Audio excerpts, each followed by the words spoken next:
Kidney stones are not fun. I've never had one, so I can't comment, but I've heard it's some of the worst pain you can have. Yeah, same. My mom has like a predisposition to getting them, and she's compared it to childbirth, and I don't know if mine was anything like that. But all I know is that your organs feel pain in a way that, like, with my back hurt, like, it could knock me out. With kidney stone, it is like, oh, this is pain that keeps you awake. Lucid pain. It will focus you on the pain.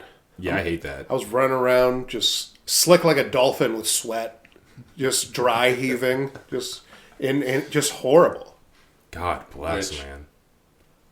So drink less soda is my message. I'm sorry to this is really just something that I think is really funny and I like, but this is the motivation for Kugel to do what he's supposed to do in his story in the beginning. He has a kidney stone? He has a monster attached to his liver, which scratches his liver if he doesn't listen. And so he's like, oh, God. While I was running around like, it's a good reason. You know? And I heard a voice that was like, the pain will stop if you just do this. Dude, yeah, pretty much. Yeah, I think I probably would have done it. That's a pretty good compulsion. Yeah, like people talk about like, oh, I wouldn't fall to the corruption of the ring. I'd fall to the corruption of the Kugel parasite. If the ring was a kidney stone. Yeah. Oh. Ugh. If Frodo had to fend off the pain of a kidney stone. The Nazgul would know exactly where I was because I just have the ring on. Like, I can't do it. I can't do it. I don't know if it's like TMI, but you didn't have to like pass anything, right? So, if you have a kidney stone, the alternative to passing it would be surgical intervention. I don't know if I have passed it. They put me on this medicine, which is quite aptly named. It's called Flomax. Flomax! Astroglide. Oh, medical man, the Flomax. It dilates all the little tubes in your body. So you pee with more vigor, I suppose. Vigorously pee. Oh, you're a professional pisser, Art. Oh, yeah. And let me tell you, it's quite effective. Unfortunately, it's not the laser-targeted system that I may have been led to believe, because it causes every tube in your body to expand. And unfortunately, your sinuses are tubes just like that, made of the same kind of muscle. And so I sound very stuffed up right now, because my face is all swollen, so that I can pee stronger. These God are all bless. Connected. Opening up all of his holes. I'm sorry you have to go through that. Yeah, we'll be all right. His nose is stuffy. Yeah, it's not My nose good. is stuffy. My organs hurt. My back hurts again today.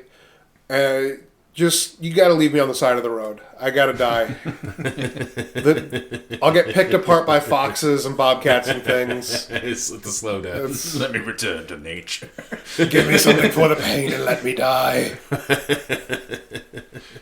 Will I dream? Oh my goodness. So welcome back to Skryre's Room. I am your host, Famfare. I'm Kevin. No, Mario. And if you enjoy the nature of this content, you can go and give us a like and subscribe on YouTube. You can go and give me a follow on Blue Sky. And you can support us on our Patreon. And today, we're going to go back into some more Skaven. Yes, the Ratmen. The horrid Ratmen. Yes. The horrid Ratmen. Always got to have that qualifier. Are these less horrid Ratmen than the ones we were talking about? We talked about Pestilence last time, right? So, in my opinion, they're less horrid, but they're worse for different reasons. Of course they are. So today we're going to be talking about the clan Skryre, the Techno Rats. So, Clan Skryre is perhaps the most ubiquitous of the four great clans. Its members are known as Warlock Engineers and are part wizard, part technological inventor, for only Clan Skryre is granted permission to study and use magic beyond the Greyseers. Specializing in blending arcane sorcery and warpstone-based science, they engineer some of the most diabolical war machines in all of Malus. While they are skilled spellcasters, the majority are content to use their wicked arms to destroy their foes, and sell off these devices to the highest bidder. I mean, so obviously they have to be pretty prolific if everyone basically has, like, their derived, like, machine guns and things. Yeah, exactly. Like, it's one of those things where in the arms race to control the Under Empire, they're the best arms dealers. And they thankfully don't have... I mean, also, they're, like, the only ones that are allowed to use magic. Everyone else has to use, dumb old regular things. Like the Cauldron of 1,000 Poxes. Yo, what the plague priests don't do isn't magic, it's prayer. It's different. Since they're the only ones allowed to like do technomancy shenanigans, are they supposed to be selling them to other people, or is it? Yes. Like, They're allowed to, yeah. Okay. But they sell... I could just see that, like, no, don't go selling this to other clans. And just like, oh, we won't. And then just like... We promise, swear. Of course they would, if that was... So they don't really make the distinction between technology and magic. The Warlock Engineers don't. Right. But most of their machines are powered by Warpstone, which is, in itself magic. But they just see it as sophisticated technology that they're selling. They're not selling magic. Right. I mean, if it's all powered by the Warpstone, then they, I'm sure, just consider that to be just a power source. Yeah, it's just technology to them. While the other great clans have their main strongholds elsewhere in the world, it would seem that Clan Skryre chiefly operates out of Skavenblight itself. During the Second Great Civil War, the tinkering chief Lord Morskittar seized the city and ineffectually declared himself Emperor of all Skavendom. Since then, Skavenblight has been ablaze with the industry of Clan Skryre, and there is very little the other clans can do about it. Warpforged workshops churn out war engines tirelessly, fed by a near-endless stream of slaves and warpstone. And it's just like machines that are just essentially every time a slave comes to bring like a piece down the line, a hammer smashes the slave and then like uses that to lubricate the slider to get the piece over to the other side, it's where another lube. slave picks it up and brings it back to the first machine. With that fucking music, it's like Mickey Mouse gloves on, like fucking, like, it's just like grabbing them. There's like, it's just throwing them into the furnace or whatever. Throwing them deeper into the grinder. No, it is thought by many that Clan Skryre is the most powerful and influential of the four great clans. They possess the largest arsenal of the Skaven, enough to rival any human nation in the world. The clan's extensive wealth comes from renting, I say this in quotes, their weapons to the highest bidder, being the wealthiest clan besides Clan Moulder. Now, some sources state that Clan Moulder is the wealthiest clan. Other sources state Clan Skryre is the wealthiest clan. So we can assume that between the two of them, they are the wealthiest clans. Yeah. Which makes Skryre super fucking wealthy compared to all the other Skaven. Lord Warlock Morskittar occupies the 12th seat of the Council of 13, which is the second most influential spot. So to explain that, I was going to save this for the council, but their table is like a horseshoe shaped. Yeah. But there's only one little sliver in the horseshoe, and that's the ritualistic spot for the Horned Rat. Right.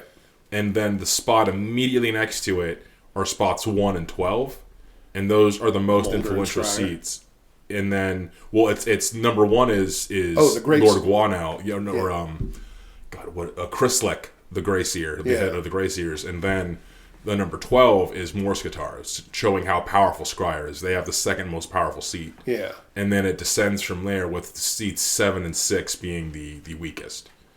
So yeah, Skryre has the second most influential seat, which goes to show how powerful they are in Skaven society. Because of their impressively diabolic war machines, Clan Skryre's other technological advancements are overlooked. Some of their less destructive inventions include the warp rail, which connects one end of the empire to the other. Yes, they have railroads. We also invented trains. No one talks about the trains. No one talks about the trains. Ooh, that's significantly worse. Isn't it? Isn't it? That's not good. We all talk about the doomsday weapons and the lasers and stuff, but we don't talk about them having actual fucking trains. Well, no, because the tunnels were bad enough, but then it's like, oh, there's trains in the tunnels too. It's like, jeez, come on. That's like... Yeah, I had mentioned previously that the Skaven can reinforce their positions in like a ludicrous amount of time. Yeah, part of that is because they have fucking trains. Infrastructure! Yeah, stonks. Up. If only they didn't rapidly betray each other all the time and use those rails to invade other Skaven instead of helping them. Dude, yeah, I'm imagining it's like, it has to happen at least every now and then, that it's like the Futurama train pile up. It's like, don't worry, the mayor says he's sending in more trains. They just keep smashing in because there's so many schemes happening that just fuck up all the trains. Yeah, God bless. Another impressive invention is the Far Squeaker, which allows instant communication over long distances. Okay. Yes, they have a telephone. A far squeaker.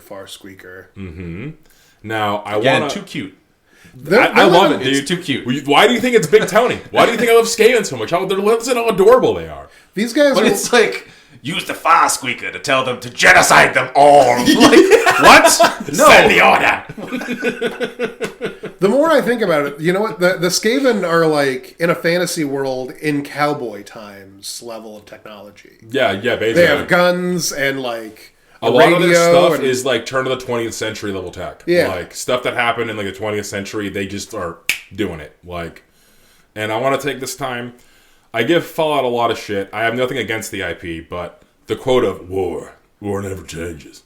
I love ripping that line apart because one of the most impactful things to ever affect warfare happened at the turn of the 20th century.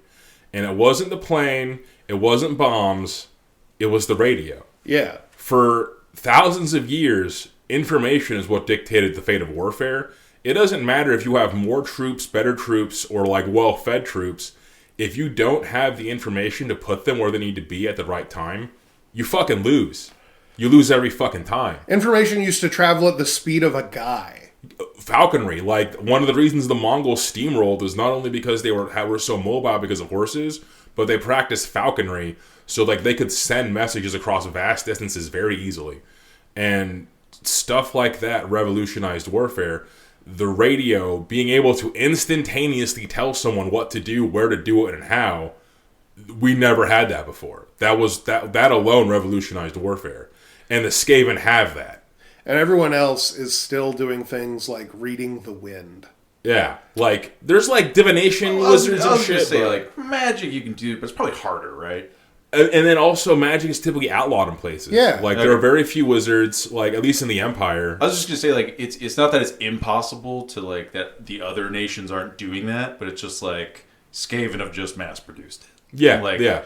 The Far Squeakers are not, like, a exceedingly rare thing. So, like, I'm assuming every major stronghold has a Far Squeaker installed and a Warlock Engineer to maintain it. This is speculation, but in the Greyseer novels, that was the case. Right. Not the Greyseer novels, but in Godric and Felix, when they first introduced Thankyul, one of the first things he does is get orders on the Far Squeaker.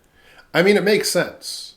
The Skaven aren't stupid. That isn't their problem. They're just bastards. They're bastards. Rat bastards. Yeah. All of them. And that always tears them down like a Tom and Jerry, like Wile E. Coyote. They're literally Wile E. Coyotes. Their traps always implode on themselves and always do more damage to them than everybody else. Yeah. Not always. With every often. technological and like intellectual advantage, that Roadrunner still gets away. Yeah, he gets away. And then they blame everybody else. It's for every step they get to take forward, they have to blow themselves up like 3 or 4 times. Yeah. And much of the Under Empire's mining and expansion are owed to Skryre manufactured earth movers and rock drills like the Warpgrinder. The greatest and perhaps most subtle invention that Scryer has given to Skavendom is the production of electricity. Skaven Blight is electrified. It has lights. Okay. Man. Yeah, that's... There's no reason that, like, the Skaven don't just win. It's okay. They do win. That is, like, part of it. Mm-hmm. Do they have a sewage system? Yes, it's called the Road. I was just because I wouldn't have guessed a lot of the other things, so I would think they don't. But they love filth. So far they have electricity. Like, what the fuck? I can't give you a straightforward answer. I believe they have things that would equate to a sewer system, and they typically inhabit sewer systems, like a pit or something. Or... Yeah, but they typically don't care about refuse and stuff. Like they'll just kind of wait in it, so they don't. That's not really one of their priorities. It's like. You guys are so close to just being a real civilization. It's so close, but so far. You're almost there. They have restaurants and phones and trains and electricity. Dwarf eating contest. Yeah. Eat this whole dwarf and take ownership of your clan. But yeah, they have electricity. The typical way it's generated is through conveyor belts with a bunch of rats on them. They use giant hamster wheels and make electricity. They just slave it up. That's just, I mean, it works. To a man with a hammer. Yeah. Yeah, you know. They got 2 things in abundance at the end of their empire: manpower and warpstone. Yeah. So. And we need that warpstone. Yeah. So get on the hamster wheel. Yeah, no, they're so those are like the big ones that like are really overshadowed by all the Doomsday weapons, but they're huge. Okay, so that the hamster wheel thing makes me think of there's a I don't know where it originated from. There was like a post online of a guy asking a question of like, if you use the rules for like animate dead in D&D and had a zombie and had it just run on a wheel forever, like how much energy could it generate like over time? So it's just like, do they do zombie stuff? Could they like maybe do that? Or so I don't believe they've dabbled into the lore of undeath or lore of necromancy. I don't think they even necessarily know about it because they think that's something else. And when things die for real, you just eat them. Okay, yeah. I mean, with their conflicts from Nagash, they probably wouldn't be about that. I'm not sure what their mastery on undead is. I haven't heard of any Skaven necromancers coming around. Skekromancers. I think that would probably mostly have to do with it being sacrosanct among the Grey Seers and them being like the gatekeepers of magic besides the Techno Rats.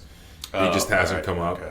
Because a lot of it, like if you do magic and you're not supposed to, it's heresy, and then they just get your That's ass. Hilarious that they have heresy. Yeah, the Grey Seers will call people heretics and just eat them.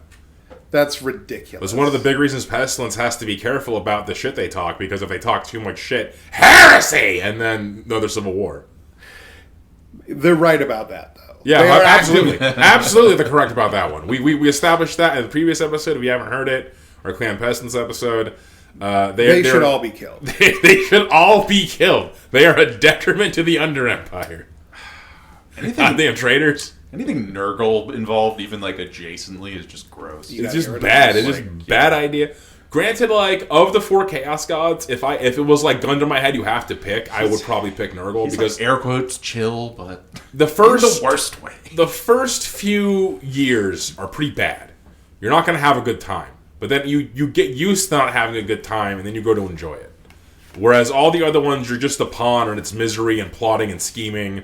And Nurgle doesn't do a lot of plotting and scheming. He does a lot of chilling. And that I'm a homebody. I like that. But the Skaven, they don't do that. They're still scheming and plotting. So they don't even get the benefits of being a chill homebody as being a Nurgle follower. Yeah, just evil and scheming. plus Stinky. Plague bomb. Yeah, plus Stinky Rat. I hate it. I hate him so much. I want to know what Khorne thinks about the Skaven. He fucking hates him. I can only imagine. Right? Oh, yeah, because they're so cowardly, right? Like, well, I mean, he hates that shit. They live and die in war pretty like brutally in a way that I feel like he would really like. Except he's also like, you don't eat them afterwards. You got to give them to me. Well, like Khorne is all about like blood for the blood god, like smash, thrash, and like charge that fucker. Skavens do backstabbing shenanigans. So, yeah, one of the classic Khorne, worshiper lines is like Khorne cares not from where the blood flows or whatever. Yeah, fair enough. But at the same time, he'd rather you do it X way. Like in like an air quotes honorable duel. Like, so one thing about the Skaven is that like they kind of they have aspects of all 4 of the Chaos Gods. At least that was their kind of original design philosophy. Right. One of the things that's Khorne aligned is the Black Hunger. Because Khorne is about cannibalism. Khorne is definitely about cannibalism. In fact, in Age of Sigmar, one of the only ways to become Khorne bloodbound is you have to eat people.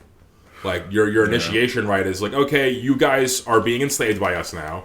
You are owned by the Bloodbound. If you want to be a Chad, eat your friends. Eat the ones who won't join us. That's the whole thing in 40k, too. Khorne actually wanted Sanguinius. He didn't want Angron. Yeah, the Blood Vampires. That's very funny to me to find out from God. Like, definitely from God. Like, you were my second choice. Yeah, he was the B option. Yeah, what a fucking... Poor Angron, really, I mean. What a fucking feel bad. I didn't know that, by the way. That's awesome. Yeah. That would make me call up Tzeentch. For real, though, I think Angron is, like, the saddest Primarch. But anyway, escape. Yeah, but it's so tragic. But yeah, that's a different episode. Yeah. So I'm going to talk a bit about Skryre's culture. Yeah. So, Clan Skryre is first and foremost a technocracy. The clan warlocks are constantly researching new technologies to unleash upon their enemies and fill their coffers. These experiments are just as likely to succeed as they are to fail, often with catastrophic results. Such failures are to be expected, especially those on the cutting edge of technological advancement. The most common way to advance in Clan Skryre hierarchy is to inherit the developments of a predecessor who met an untimely end. So, just do the patent office. Yep. Yeah. Patent office trick where it's just like, oh, yeah, that's a great idea. I'm so glad I invented it. I'm so glad I thought of it. The Thomas Edison bit. Yeah. And Both the Grey Seers and the Pestilent Brotherhood of Clan Skryre have a deep hatred for Clan Skryre, as they are the most secular and, in quotes, progressive of the Skaven clans. Yeah, right, that's a word for Skaven right there, progressive. Yeah. But technically... In a sense. You know? Because they're Skaven, it's a really corrupted and fucked up sense, but I mean, in a way, if you're inventing things, you can't be tied down by the ideals of the past. Nope. So they're very big visionaries, and they are considered by all the other Skaven to be progressives. The Grey Seers and Pestilence consider the devotion of Clan Skryre's devotion to the Horned Rat lacking, and the clan as a whole to be terribly impious. Conversely, Clan Skryre is a close ally to Clan Moulder, with Pack Lord Verminkin often aligning his votes and vetoes with Lord Morskittar. Both clans are known for their infernal experiments, and their collaboration brought about horrors like the Storm Fiend. Now, I was debating on whether to talk about Storm Fiends in the Scryer episode, or the Moulder episode. I'm going to save it for Moulder, so I can go through all the Techno Rat stuff, so we can actually understand better how horrible the collaboration is. Yeah. When Skryre and Moulder put their infernal minds together. The Storm Fiend helped bring Dwarven civilization to an end. That's how powerful of a shock troop they are. And I'll go into detail about them in another episode. So I'm going to talk about some of their lords and characters of note. Uh-huh. So the chief character units in Clan Skryre's arsenal are the Warlock Engineers. Right. Run-of-the-mill Skryre Technomancers. They serve as artificers of Skaven society, blending arcane sorcery with technology in the most insane way. They make no delineation where science stops where magic begins, seeing the elements as one and the same.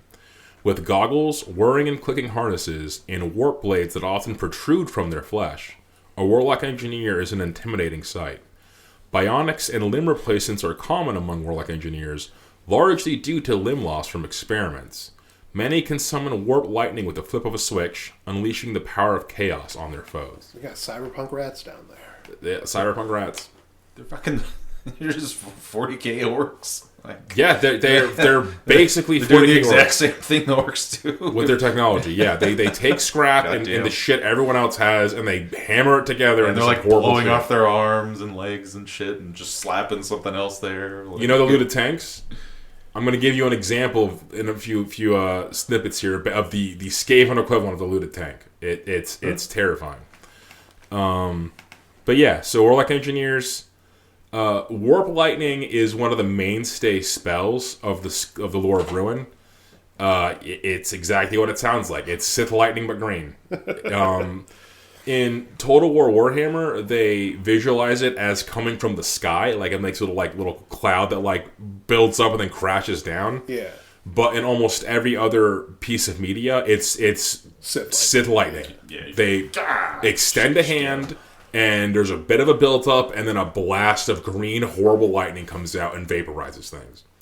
It's sick as fuck.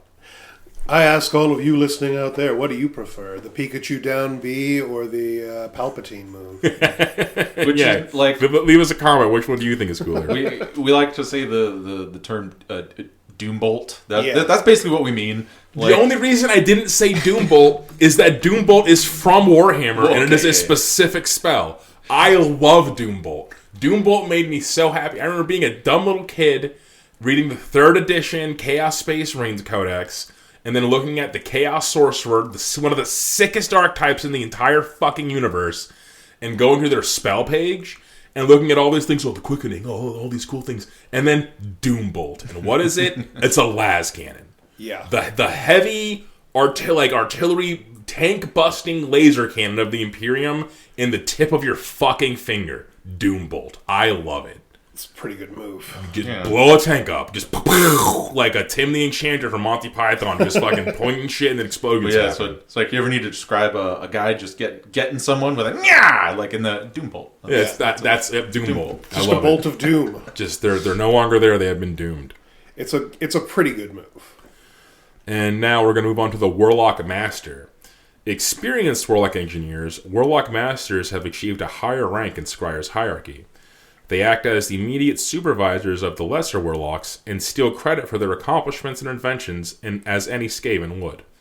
These mad science rats combine well-known weapons with heavy armor to make a myriad of devices that don't always function well. Many have met their doom as the result of a weapon misfiring or an exploding warp power accumulator.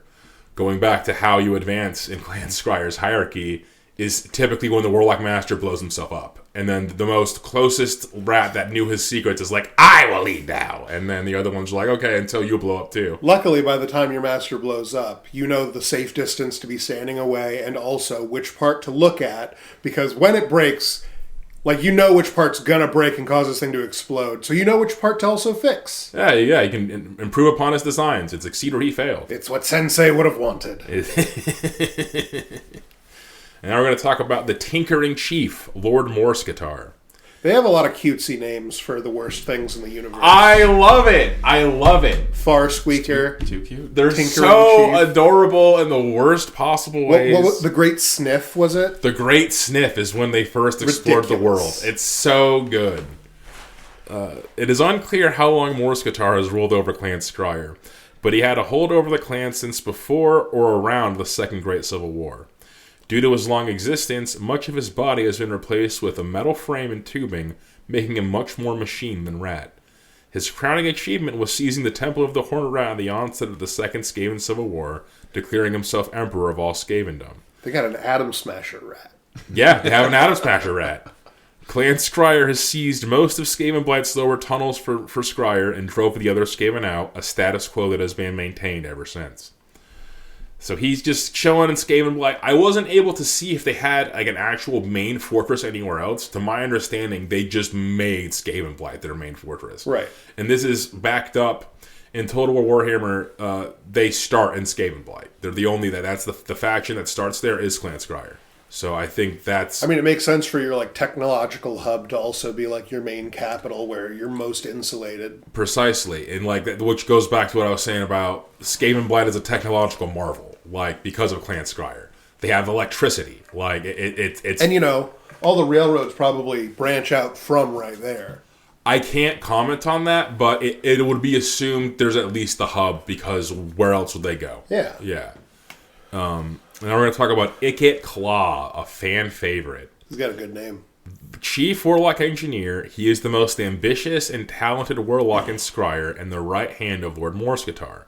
Tall and white-furred, Ikit was born for greatness. His body badly burned in an experiment long ago. Ikit constructed an armored frame to maintain his broken body.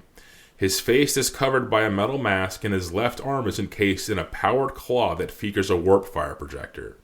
He carries with him the Storm Demon, a hellish halberd of his own devising that can unleash powerful warp bolts. Entire legions of Skaven slaves have been blasted to bits to fuel Ikit's experiments, a price gladly paid for the sheer killing power he offers. Ikit would see all of Skavendom ruined just to measure the power of his creations for all to see. Obviously, we'd prefer he shoot someone else with them. Yes. But yet. Is this the guy who made the moon gun? He made the Doom Rocket to blow up the moon. Yeah. Well, he wanted to make the Doom Rocket to blow up the moon, but there were some setbacks. So he ended up getting axed on that project, much to his dismay. Right, he could have made it happen. And then another guy decided, you can't use a rocket. You have to use a laser cannon. Everyone knows this. Everyone knows this. You know, we'll get into more details about that when I cover the end times. It's some downright silly shit. So Ikit Claw's out here with his flamethrower arm and a halberd that shoots laser beams. Yeah, he's out here living his best life. He's in an Iron Man suit. In an Iron Man suit, yeah. Yes. And power armor. He's a fucking dreadnought. but a pint-sized They one. might as well be a different setting than this. Yeah. They literally are in from a different setting. That's like why... yes. He's like a much better made Killacan. There you go. Yeah. But rat-sized. Just but man-sized. Ikit has traveled the world in his quest for knowledge, from Far Cathay to Lustria to Nagaroth to the Chaos Dwarves of Zarnagrund. He set about the task of redeveloping Skaven warp forges of the Underempire. This was put into fruition during the Second Great Civil War. Appointed lead emissary of Lord Morskittar, he ordered massive warp forges and armories to be put in the stone beneath Skavenblight. So when that big change was made, that renovation was changed, Ikit headed it and basically made like modern, up-to-date, like better warp forges down there and revolutionized their entire industry by doing so. The Skaven are the only ones taking this whole take over the world thing seriously. They're taking it so seriously, and yet the schemes upon backstabs just undermine every attempt. Skaven Blight. Yeah, it's just how it goes, man. So he like made the like diesel engine basically or something, or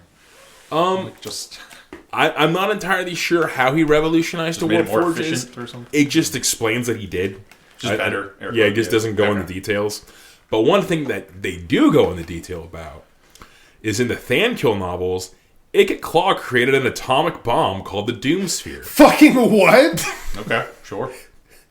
The device is similar to the device that the Skaven used to originally sink Skaven Blight and cause the ruination of the dwarves.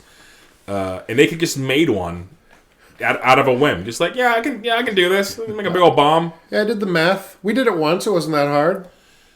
Should Ikit's device be completed, it would spell catastrophe to the world as a whole. No kidding. Yeah. I didn't read the novel. I know he gets sabotaged, but I don't know if he actually completed it. But yeah, the dwarves led an expedition to like not let that fucking happen, obviously.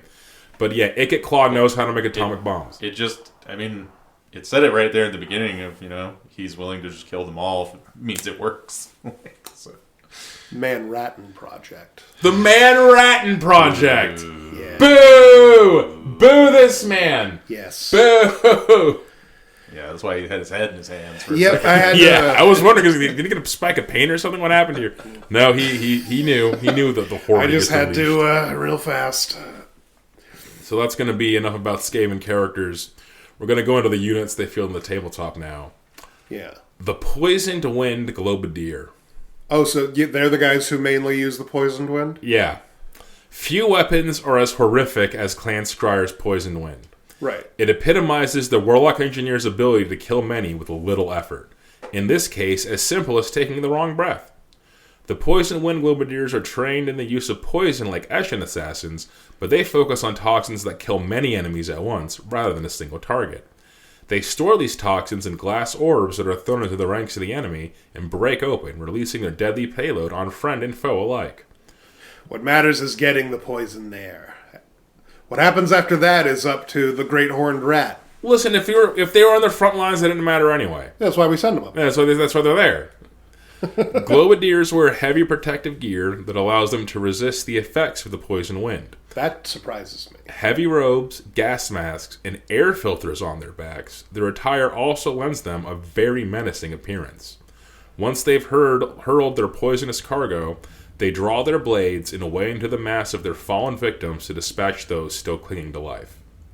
I'm imagining that the blades that they draw are more like, the litter pickers, where it's like a nail on like a long stick, so you don't have to bend all the way over. Oh yeah, and they just like nick him real quick, like yeah, just real quick, right in the neck. Just some gurgling guy, you just get him real quick, yeah. Fuck him. I'm shocked that they have any protective gear at all. Typically, the Skaven methodology is you don't need protective gear. You're supposed to die. See, if they were slaves or like lower clan Skaven, right? But these are Skaven. These with are the big brain tech. Yeah, these are Skaven with degrees. I'm not going to die. They're going to die. I'll be fine. By the way, Poison Wind can still kill them. Like in the tabletop, if you got a bad roll, they would still just fucking die. So they just Jar Jar that shit. Yeah. Mm-hmm. That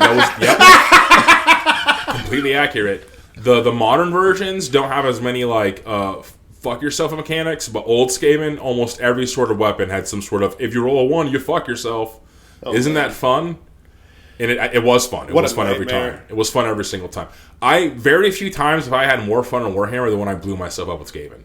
It's just, you're just like, look at him go. Additional chaos and difficulty always spikes fun. It does. The randomness factor of it. It's such a thrill. Now I'm going to talk about the weapon teams. Scryer weapons are employed by weapon teams that hide within the ranks of the Clan Rats. Clan Rats will open rank, allowing the teams to unleash their payloads upon the enemy with minimum exposure to retaliation. Most weapon teams are prone to malfunction, either exploding or otherwise devastating any caught nearby, friend or foe. Warlock Engineers rarely buff out these design flaws, eager to work on newer, better inventions than fine-tuned ones that more or less already work.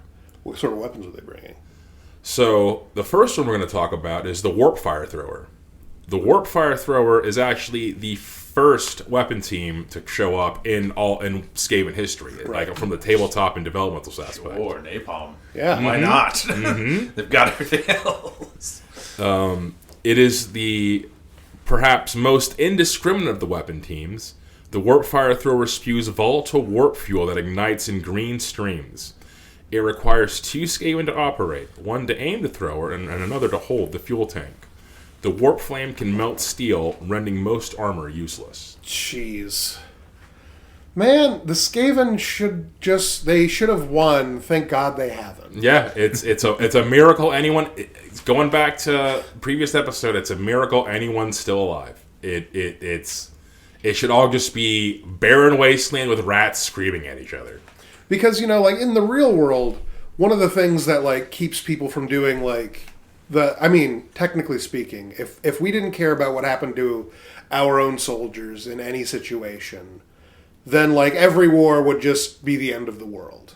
Yeah. You have to clean... Yeah, there has to be something to inherit afterwards. Yeah. Otherwise, things get rough quick. And the Skaven are like, nah, we can live in an ended world. In fact, it's part of our plan. That's the goal. We love radiation. It's vitamins to us. And then I want to talk a little bit about the gameplay mechanic of weapon teams. So it's evolved to a few different ways of how they work on the tabletop. But in older editions, you wouldn't place them on the tabletop. You would set them up in other units of at least 10 models, and they'd be hidden. You'd sneak them in to your opponent as well, yeah. Yeah, and they'd be sneaky. And so you could have a block of clan rats or storm vermin, and they'd be marching doing their thing, and then at some point during the turn order, you can reveal them, and then you set them up next to them, and then typically your enemy couldn't really target them with shooting unless they were within a certain distance or there were certain parameters about being able to target the weapon teams. And then, after they're done hiding, they pop out, and then they can start acting as normal. So you could really, fuck your opponent because, I have 3 weapon teams, but I have 6 units they could be in. Right. Where are you going to advance on, motherfucker? You have no way of knowing which one of these contains the Warpfire Throwers. So it's actually, a good move, but because of, things are too cute with them for some reason, I'm just imagining it as, Looney Tunes tactics. I just paint, a big, tree or something, and it's hiding behind that. Yeah. And then when they get there, it's just ha-ha! They're wearing a big Chinese dragon outfit.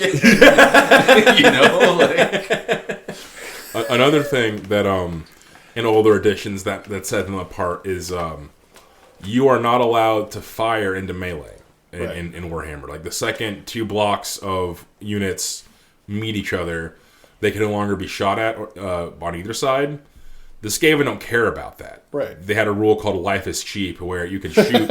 You can shoot into a melee, but your misses hit your guys instead of just falling off. And a sacrifice I am willing to make. Yeah, exactly.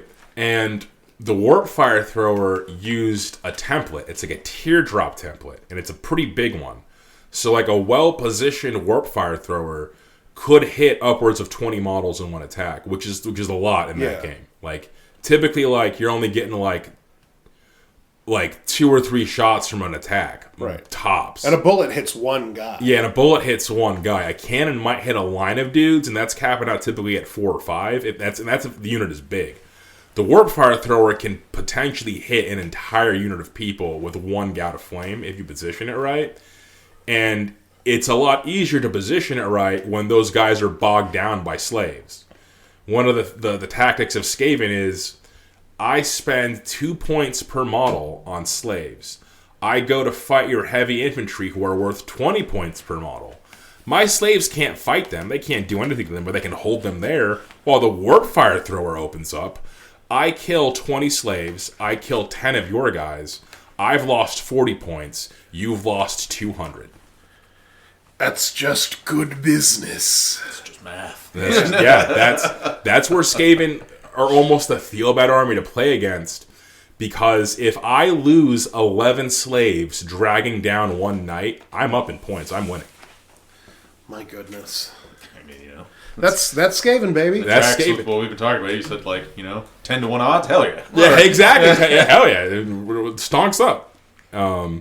The next weapon team we're going to talk about is also adorable, the Ratling Gun. Yes. This is my favorite dumb pun. Because the Gatling guns are named after, I think, a man. Yeah, I think his name was something Gatling. Yeah. Something Gatling, who doesn't exist in Warhammer. No. Which means that if they invent actual Gatling guns, like the humans or the dwarves do, they would, if they call it the Gatling gun, they would be referencing the Ratling gun. Yeah, don't you mean the Ratling Gun? They would need to call it something else, like the Datling gun, because it's dwarves instead of rats. The massive repeater. Now, the Ratling Gun is one of the newer inventions of Clan Scryer, and it is a steam-powered, multi-barreled gun that fires a continuous volley of warp-lead bullets. It is operated by 2 Skaven, one to point the barrels at the foe, and the other to turn the crank. Able to fire... Yeah, it's crank-powered. It's so cute. And one of the ways they describe it malfunctioning is the crank guy gets too excited and starts cranking it too quick, and then it gets too much pressure and it explodes. You ever seen any things about like old Gatling guns? How, like when machine guns were first invented, like one of the big parts of training is like teaching them like the actual rhythm. Because it's belt fed, and those are just bullets. That's just full of gunpowder. If you fuck it up, it blows up and shrapnel everywhere. Just like the Ratling Gun. Now imagine if you're also on crack cocaine. Now, the Ratling Gun is able to fire up 100 bullets per minute, and Skryre always runs out of Ratling Guns before it runs out of buyers to buy them. Of course. Now, in the tabletop, in I think 6th and 7th edition, so all the weapon teams can misfire. Like, there's an artillery dice you roll that goes 2, 4, 6, 8, 2, 4, 6, 8, 10, and then a critical, and the critical is the misfire.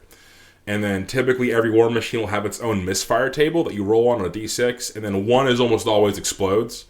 And then, 2 to 5 is usually something that's, bad but not horrible. And then 6 is it just can't fire that turn. Basically, you're still in it, but you miss your shots. One of the ones for the Ratling Gun, I want to say it was a 2 to 5 result, is you roll the scatter dice, which is just the dice with arrows on it, and then 2 sides are like a target bullseye. Yeah. But even the bullseye has an arrow on it in case you can't get a bullseye with that specific thing you're rolling for. Yeah. So you roll the scatter dice, and whatever direction the scatter dice shows, the Ratling Gun turns and faces that direction and fucking unloads. Jeez. So one of my favorite in quotes here moments with Skaven, I had my block of Storm Vermin and my Warlord on his Rat Ogre Bonebreaker leading them. Yeah. And I was about to charge Sean's Blackguard. Or rather, he was about to charge me. He was getting set up to do it. And then I refuel my Ratling Gun. And I'm like, time to fucking it's going to go unload. just like history times. Yup. You're going to charge right into the wall of bullets. Mm-hmm, right into the wall of bullets. And I misfire. Welcome to World War I, bitch. And I misfire. And I turn. Oh, no! And I unload, I don't want to size the shots. A massive. It was at least 15 shots into my own guys, and I just scythed through my center police bodyguard for my warlord and just massacre my own men. And I'm like, yeah, that's Skaven, that's hip hop, that's the struggle. The struggle to shoot your opponent and then you shoot yourself. Once again, I'm imagining it like Looney Tunes, where the crank guy just gets too amped at that cranking, and then the recoil just makes it start and then the turn guy's like, wait, no, and then they just the armor of the Storm Vermin was meaningless to warp-lead bullets. Yeah, fun times all around. Now, in Total War Warhammer, there's a variant of the Ratling Gun that's used in that's single-manned. So it's just, they have the big old Ratling Gun, and then they have minigun? Yeah, it's like a minigun, and then they have the ammo on their backs. And these ones are lighter and have much less ammo, so it allows a single man to be able to carry it. And my favorite depiction of this version of the Ratling Gun comes from the trailer where they first announced that Clan Scryer is getting released, called The Prophet and the Warlock. If you haven't seen this and you're a Skaven fan, Warhammer, Total War Warhammer 2, you have to look this up, because they did frame for frame the scene from Predator where the Predator ambushes them in the woods and kills that guy by shooting him in the back. And then they all just start shooting into the jungle. Yeah, they just unload. They do the scene frame for frame with Skaven creeping through the jungle. And then a lizard man, a chameleon lizard man, shoots him and he dies. And at this point, originally it's like the Ratling Gun how it's supposed to be with 2 Skaven holding it. But then the front gunner dies. And the one with the power source on his back just starts panicking and picks up the Ratling Gun and just starts screaming and shooting into the woods. And then Ikit Claw shows up and he just starts shooting his flamethrower into the woods. And then all the guns just start blasting into the fucking trees, just screaming manically. It's so fucking good. It's so fucking good. I love the Techno Rats. They make me so happy.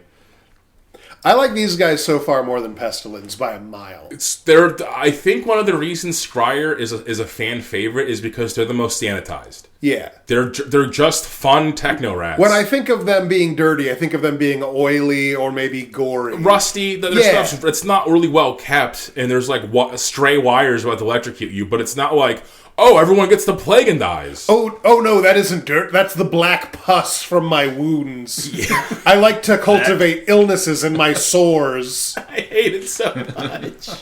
I don't like the plague rats. They're so gross. They're so gross. Just kill me with a bullet. Yeah, just shoot me. Just fucking shoot me. Also, warp lead bullets. They have depleted uranium and lead bullets. So if you get hit even a little bit... Yeah, you're just poisoned. The bullets are poison. You're addicted to crack cocaine and also lead poisoning. The next weapon team we're going to talk about is the Poisoned Wind Mortar. So a form of mobile light artillery, the Poisoned Wind Mortar fires poisoned wind globes at a much longer distance. It is operated by 2 Skaven. The launcher is fixed to the back of one, while the other one serves as a loader. Why don't they just put it on the ground? Easier to move. The guy can get scurry away when he needs to. You're less valuable than valuable ground we could be walking on. I don't know if he can hear anymore. What? Yeah, it's got to be right next to his ears, right? Like at the back of his head. Like, squeak up! I can't hear you. Squeak up! That's so good. Ta-da!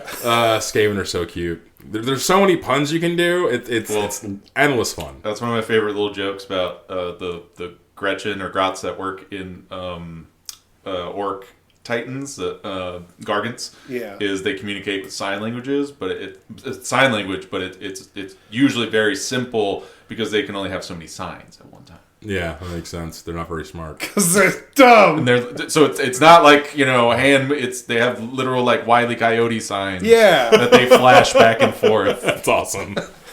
Because they all go deaf is the giant because of the giant. I signs. love that they speak only in sign language, and then you turn like an idiot, waggling your hands, and they pull out a sign that says "uh-oh."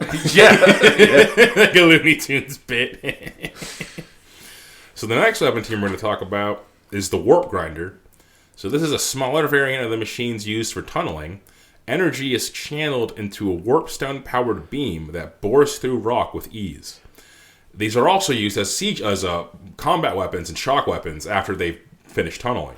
Okay, I'm glad that it's a laser gun, because when you say Warpgrinder and they use it as a siege weapon, I was imagining, just like a yawning mouth of like a wheat thresher that two guys are just pulling like on a litter that they're just mashing into your army. We have something similar like that coming up. Not quite like that, but why similar. wouldn't we? Mm-hmm. So the Warpgrinder is used to tunnel behind the enemy positions much faster than a crew of slaves could. It is also manned by 2 Skaven. And now the next team we're going to talk about is the Warpvolt Scourge.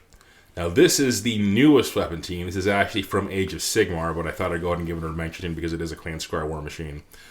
It is a mini warp lightning cannon, and it channels warp lightning between 2 orb light conductors to blast the foe with voltaic death. The beam can conduct even through souls, leaving its victims fatally convulsing.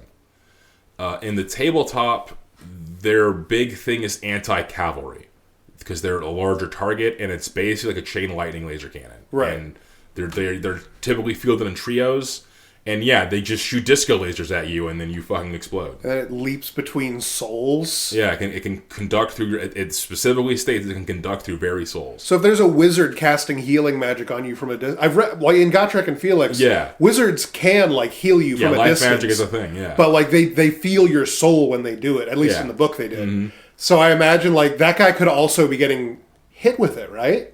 Theoretically, yeah. In theory, that could. It would just chain lightning to his ass. Yeah, get fucked. Like, I can imagine just Ikit Claw, just like with his two evil orbs, like suck it, Tesla. Basically, just an evil Tesla coil that he turns into a fucking. It's an evil Tesla coil. The green and evil. Now we're going to the next weapon team here, and this one is a weapon team in quotes. So this section is dedicated to the units that are attached to other Skaven units to serve as, like, a supporting thing. Like I said, the clan rats will open up ranks and let them out. This one is very unique compared to the other ones because it's not a gun or something that shoots. This is called the Doomflayer. A motorized iron ball of whirling blades designed to grind over the dwarves of the World's Edge Mountains. What? Originally jury-rigged from a salvaged gyrocopter and scrap, they have since become the staple of breaking shield walls and crushing through heavy infantry. A single Skaven rides the Doomflayer, directing its whirling death in one direction. So they ride around in helicopters, they flip on their side and just move the rotor blades towards you? Yep.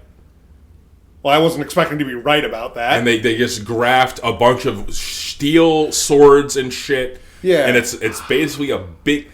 it's basically a big wheel of death. Yeah. I was imagining a hamster ball.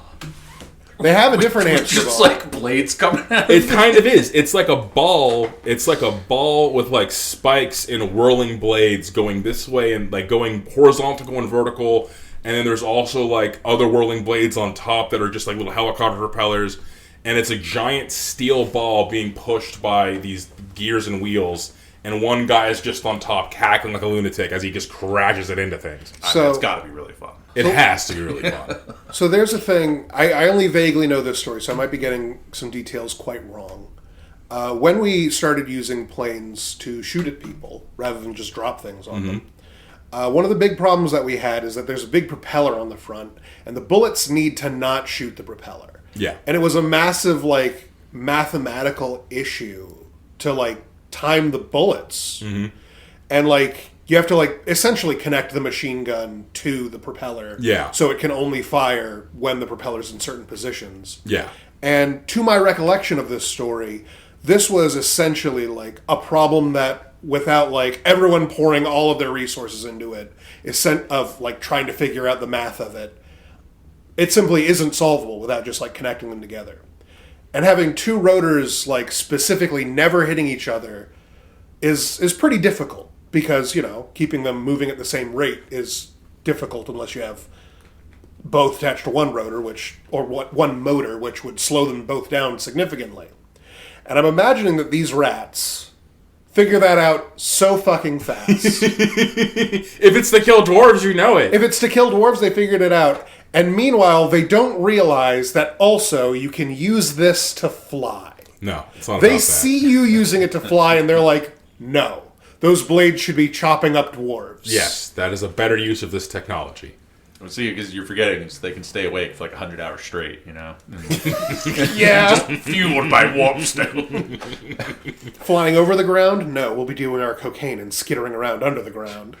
So, the original Doomflayer is a single Doomflayer that you hide in the weapon team, and then, as you're getting ready to set up your charges, it pops out and charges instead and just fucking goes buck wild. That was the original intent of the Doomflayer when it was first revealed in 7th edition.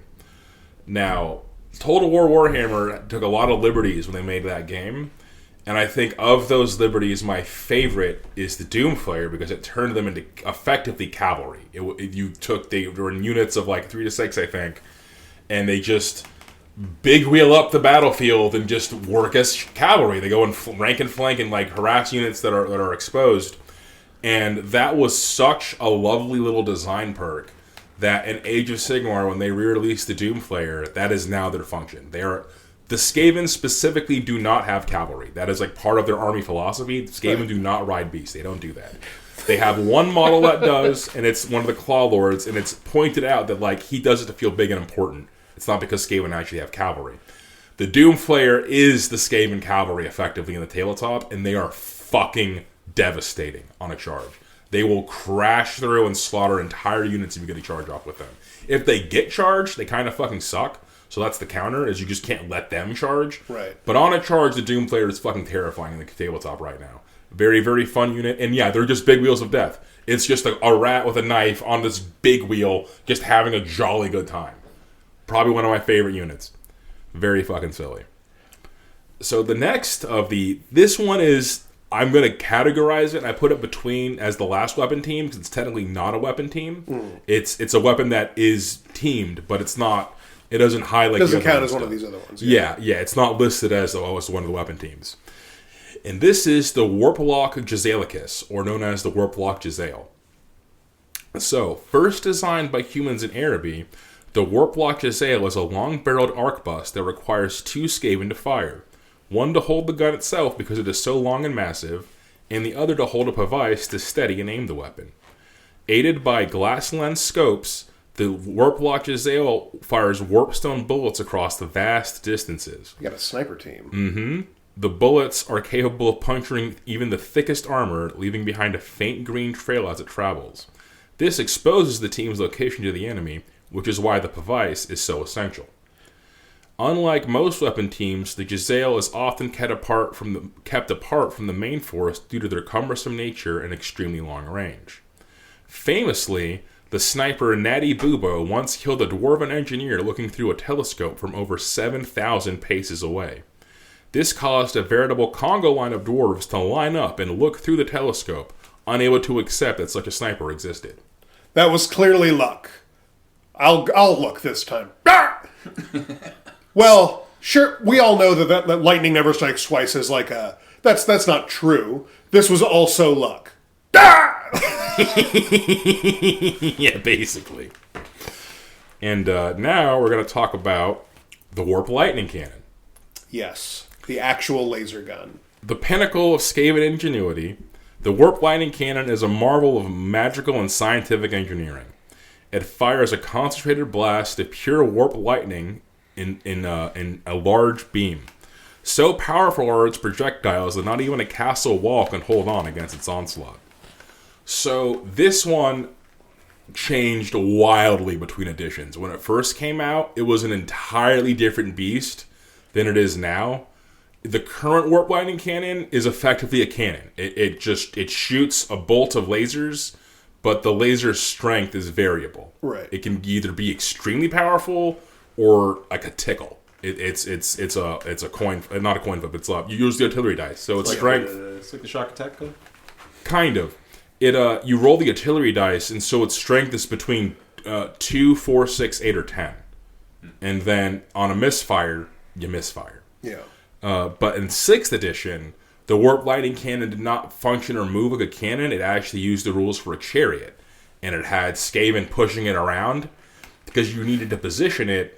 Because the way it would fire is that it would just shoot a beam 8d6 in length, and then the strength would be the artillery dice, and everything caught in that beam got hit, friend or foe. Oh my. So you just shoot basically this Doom's laser, like slicing through ranks of infantry.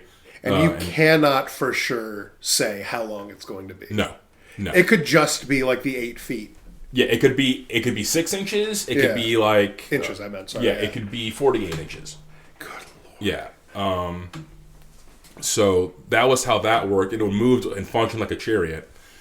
And then in 7th edition, they changed it to where it functions like a cannon and it has like it fires like a cannon, but instead of doing the bounce and then cutting through the units that it bounces through, when it landed, it exploded into a blast template. So it made a big old like explosion laser. Right. And that's how it's more or less functioned ever since. The current one in Age of Sigmar, it doesn't actually use strength at all. It just does mortal wounds, which is just like raw damage.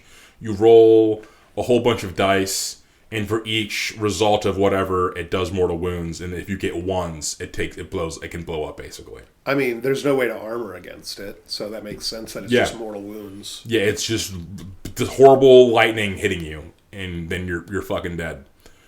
Yeah, so Warplightning Cannon, very scary stuff. Now, once again, an adorable option, the Doomwheel. Yes, the Doomwheel is my favorite.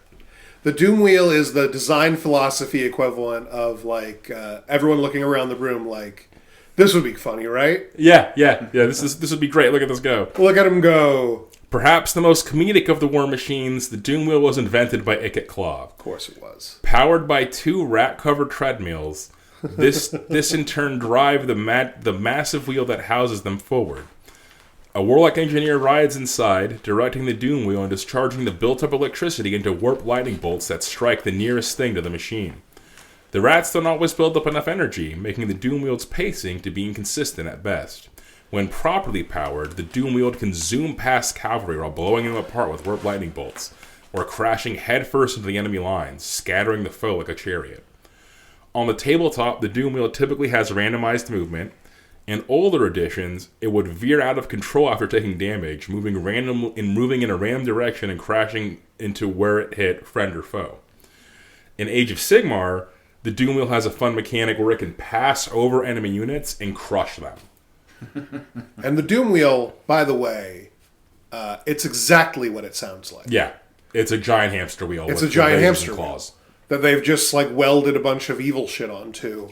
And they have 2 guys that actually run around in it, and then one guy has a steering wheel. No one. It's rats. They have an entire horde of rats, like not Skaven, like literal rats are the ones running inside of it. Yeah, literal rats. That's funnier. Yeah, it is. It is. So there's a Warlock Engineer like driving it, and there's one on the back like fiddling with like the laser bolts and stuff. So there's 2 Warlock Engineers, and then it's a conveyor belt of actual rats just running on it on a treadmill, and that's what powers it. Okay, now I have like a different image in my mind where they like wheel back to base and they're like, we're running low on fuel, and they bring out like a big fuel can and then they pour it. It's just full of rats. Yeah. Cycling out the rats. That's awesome. Yeah, the Doomwheel, very cute, very fun. It's adorable. The next war machine we're going to talk about, and this is the last war machine, is the Ratling Warpblaster. So this is also from Age of Sigmar. Also invented by John Moses Ratling. The Ratling Warpblaster is composed of a series of rotary cannons mounted on a wooden frame and is powered by a ludicrously overcharged Warpstone accelerator. Once wheeled into position, the Warlock Engineer flips a few levers before the barrel begins to revolve, spitting out a torrent of warp lead-infused bullets. It is basically just a giant Ratling gun. It's a Ratling gun that essentially doesn't have a trigger. It just has either it's on or it's off. Yeah, and it just pumps out like, and it's a cannon. It's cannon size. So these are like 50 cal bullets. Yeah. So it's really deadly, really lethal. A misfire on this one really fucks up your line. Yeah, God bless. Please don't misfire. And now I'm going to talk about some other contraptions and gizmos that are famous. Yeah. We have, first off, the Brass Orb. What do you think the Brass Orb does? I mean, just by my gut of, like, there are other things that are orbs contain poison, I'd say it contains poison. That's a good guess. There's also the concept of the brass bull that I'm thinking of. It's definitely not going to bring joy to all the boys and gals. No, I doubt it. No. So I don't know. The brass ball, you say? The Brass Orb. Brass Orb. The Brass Orb is a handheld device consisting of a bunch of complex mechanisms inside of a metal ball. Once thrown, the device opens up a tear in reality, trapping any caught in the impact in the warp. What? This usually translates in the tabletop as a save or die mechanic, usually involving the target's initiative or movement stat. They have a black hole grenade. Yep. It's super effective against orcs because they have low movement and low initiative. One of the most devastating things I ever did in Nick's army was throw a Brass Orb right into his black orcs and slaughter. Like, I think I killed 10 of them in one hit because they just couldn't move out of the way. It's the bag of holding trick. It is. You know? Yeah, you just make it a null reality. And the Brass Orb, conversely, when I was fighting the Dark Elves, didn't do dick because they're fucking graceful. They saw that shit coming and just got out of the way. My goodness. Yeah, so the Skaven have black hole bombs. Don't worry about it. This is why I didn't try to guess. I was just like, it's going to be more terrible than whatever I say. Yeah. So. Another part of me was like, are they doing like a mobile brass bowl where they throw you in and then burn you up? No. No, turns out. That would be pretty rough. And our next horrible contraption is the famous Doom Rocket. Yes. This one makes more sense to me as a thing that they'd invent. This is a full-on Acme product. Yeah, basically. So, built from secrets stolen from the Far East, Warlocks constantly strive to improve the propulsion, steering, and payload of the Doom Rocket. This led to many variants of the Doom Rocket to exist, ranging from what is effectively a rocket-propelled grenade, to a mid to long-range ordnance, to even actual warheads. Yeah. Ikit Claw famously built the Doom Rocket to try and blow up the moon, as we will discuss in a later episode. Yeah. During the end times. Oh, so it's kind of a catch-all. Yeah. If it's a When rocket and it blows up, it's a Doom Rocket. Mm-hmm. So one of the ways it translated into the tabletop, the oldest one I'm familiar with, is it's an equipment you'd give to a Warlock Engineer, and it was a once per game weapon, and then you'd roll, I want to say like 4d6 or something, and it would just travel that distance and then blow up with a big old template. Yeah, so it's wildly inaccurate. Like most Skaven things, wildly inaccurate, probably not going to do what you want it to do. You cannot count on it. You cannot count on it, not at all. But when it goes off, it goes off. It really fucks them up when it hits them. No one else is rocking missiles. Everyone. Yeah. The elves are still rocking catapults sometimes. The pinnacle of their siege technology is the bolt thrower. Yeah. We're going to move on to the Death Globe. So, the thing you first guessed to the Brass Orb is a more potent version of the Poison Wind Globe. It releases great columns of ultra-deadly gas. There's a variant of Poison Wind Globadiers who all use Death Globes in Total War Warhammer, and they call them Death Globadiers, and they're pretty fucking lethal. But yeah, the Death Globe is typically, it's something you'd buy in a Warlock Engineer, and it's just a mega version of the Poison Wind Globe. Right. Presumably that means that it's also extra effective even on them, so it has like a higher risk of failure even for them. Yeah, if you roll one, you kill yourself, basically.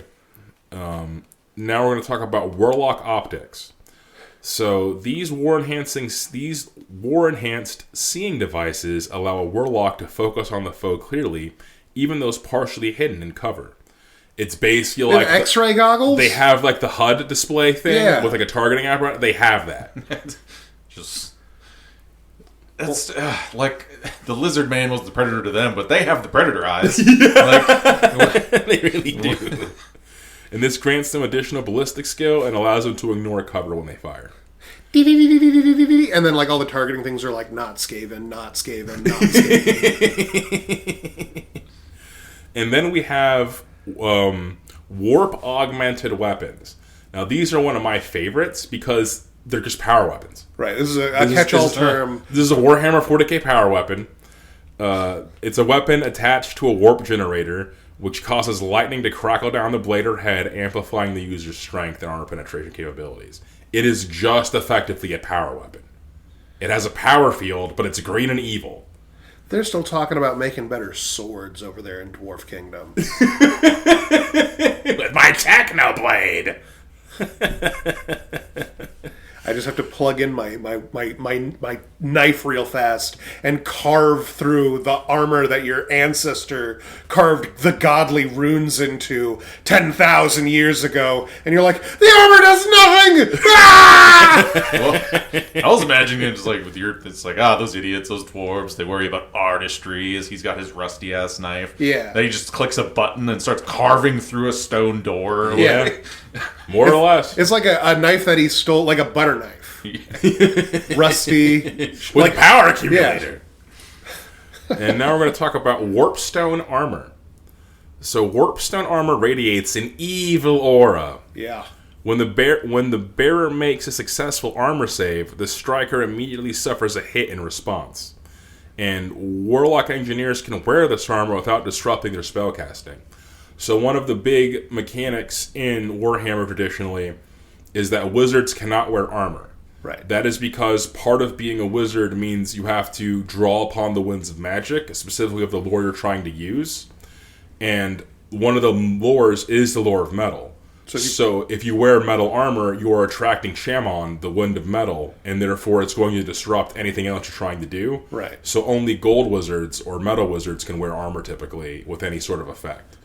The exception of this being sorcerers because they're using sorcery. Right. Like sorcery, is just they don't evil need to and, deal with dark the magic supersedes a lot of this. Ironically, and this is a stance I unironically rep. It is such like neckbeard tryhard bullshit. But the Dark Elf sorceresses, being scantily clad and wearing almost nothing, is lore accurately making them stronger. Like, they have more exposure to the winds of magic that way, and therefore can draw upon more power. That is actually fucking canon.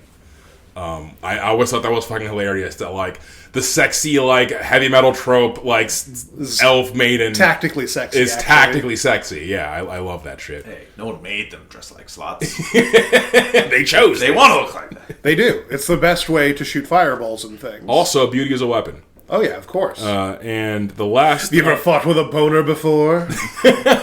Your most confusing emissary yet. And the last thing we're going to cover today is the Warp Energy Condenser. So these rune-inscribed power packs draw extra energy from the winds of magic.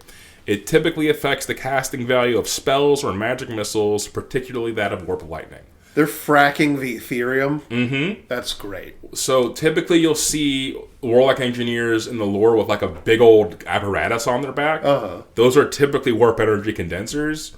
And that's also typically how they fucking die.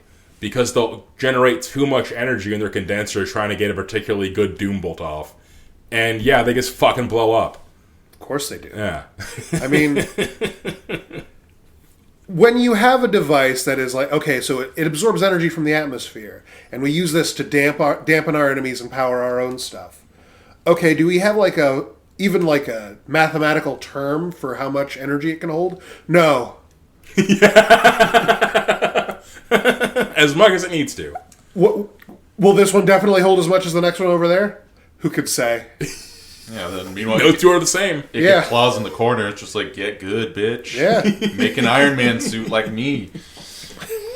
Exactly.